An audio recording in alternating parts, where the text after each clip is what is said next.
हरे कृष्ण सर्वांना. तर काल 2025 मधला पहिला दिवस होता आणि जवळच असलेल्या इस्कॉन मंदिरात जायचं असं आमचं ठरलं.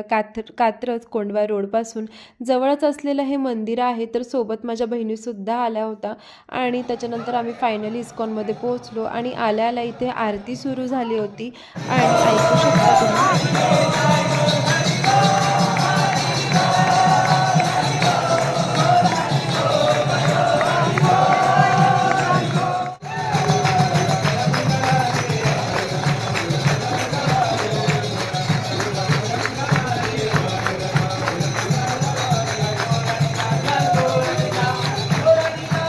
तर इथे इतकी सुंदर अशी आरती आणि भजन चालू होतं. ऐकून मन अगदी प्रसन्न होऊन गेलं आणि राधाकृष्णाचं इथे तुम्हाला सर्वांना सुद्धा दर्शन झालेलं आहे. खूप छान वाटलं. दुसरं बालाजीच्या मंदिरात दर्शन करायला गेलो. जाताना गोमाताचं सुद्धा दर्शन झालं. व्हिडिओ आवडला असेल तर लाईक